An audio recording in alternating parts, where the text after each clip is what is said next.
En el episodio del día de hoy, hablaremos de bancos rusos que proyectan sus ganancias récord en el 2023 mientras los bancos occidentales luchan por mantenerse a flote.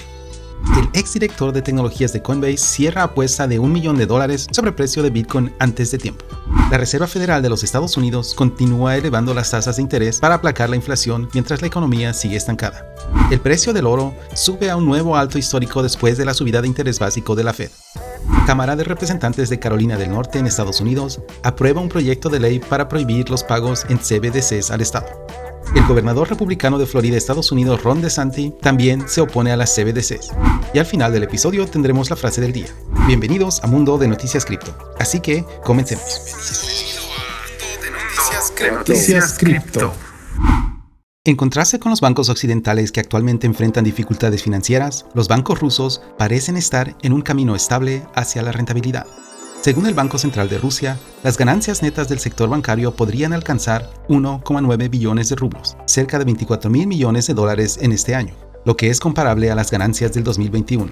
El año pasado, los bancos rusos sufrieron un año difícil debido a las sanciones económicas impuestas tras la invasión a Ucrania. Sin embargo, el primer trimestre del 2023 mostró un aumento en las ganancias de los bancos rusos con una ganancia trimestral récord de $880,000 millones de rublos. En comparación con la crisis que enfrentaron en 2022, los bancos rusos han logrado sobrevivir sin pérdidas significativas gracias a una década de trabajo en su recuperación financiera, así como la política de regulación y supervisión basada en riesgo del Banco Central de Rusia. A pesar de esto, los bancos rusos todavía pueden necesitar hasta $600,000 millones de rublos para cubrir pérdidas en activos bloqueados debido a las sanciones occidentales. El exdirector de tecnología de Coinbase, Balaji Srinivasan, cerró una apuesta antes de tiempo en la que apostó que el precio de Bitcoin alcanzaría $1 millón para mediados de junio en medio de la hiperinflación del dólar. Srinivasan pagó un total de $1,5 millones más de lo que inicialmente se comprometió, y 2/3 del dinero fueron donados a 2 organizaciones. Srinivasan argumentó que hay algo malo en la economía y que se avecina una crisis de la moneda fiat, que será peor que la crisis financiera global del año 2008. Como señal de advertencia, decidió cerrar su apuesta antes de tiempo y quemar $1 millón para enviar un mensaje de alerta, entonando que aunque él sabía que no ganaría esta apuesta, esta atención que se le dio sirvió para que su alerta resonara. La Reserva Federal de los Estados Unidos ha elevado la tasa de interés básico por 10ª vez consecutiva en su afán por combatir la inflación.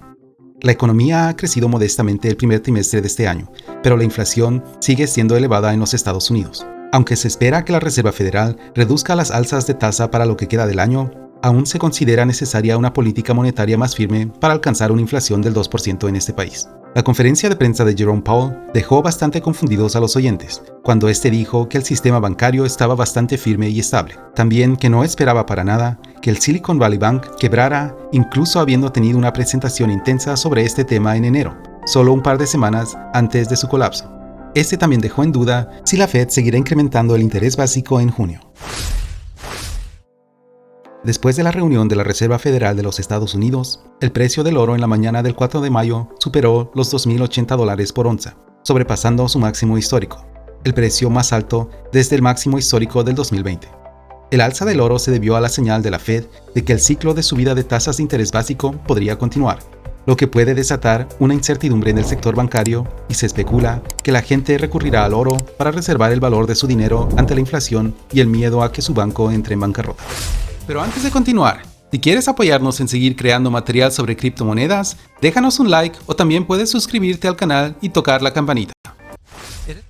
La Cámara de Representantes de Carolina del Norte en Estados Unidos ha aprobado por unanimidad una legislación destinada a prohibir los pagos al Estado utilizando una moneda digital emitida por el Banco Central o CBDC. El proyecto de ley HB 690 propone enmendar estatutos para exigir que ninguna agencia estatal ni la Corte General de Justicia acepte pagos utilizando CBDCs o participe en pruebas de piloto del dólar digital de la Reserva Federal. El proyecto de ley ahora se moverá al Senado para su aprobación antes de ser firmado en ley o vetado por el gobernador Roy Cooper. Esta iniciativa sigue una tendencia de legisladores en los Estados Unidos que se oponen al uso de las CBDCs, considerando que esto podría utilizarse para controlar a los ciudadanos. También el gobernador de Florida, Ron DeSantis, se opone a las CBDCs. El gobernador republicano de Florida, Ron DeSantis, ha firmado un proyecto de ley para combatir las normas de gobernanza ambiental y social del gobierno de los Estados Unidos, y ha criticado las políticas despiertas o woke y las monedas digitales de Banco Central. DeSantis ha expresado su apoyo a las criptomonedas no asociadas con las monedas digitales de Banco Central y también ha acusado a la élite de imponer su agenda. Aunque muchos aplaudimos la postura de DeSantis, muchos ven su posición a la política de criterios ambientales, sociales y de gobierno corporativo y también a las monedas de CBDCs como una postura antirregulación que pone en riesgo la seguridad financiera y el medio ambiente. Y finalmente llegamos a la frase del día, y dice: la riqueza consiste no en tener grandes posesiones, sino en tener pocas necesidades. Frase de Epicteto que no podría ser más cierta. ¿Eres nuevo en el canal? Bienvenido. En Mundo de Noticias Cripto informamos de las últimas novedades en el mundo cripto, tenemos tutoriales y especiales. De vez en cuando añadimos una nota de sarcasmo y humor, ya que no solo de Bitcoin vive el ser humano. Apóyanos en crecer con tu like y suscripción. A cambio, crecerá la calidad de nuestro material.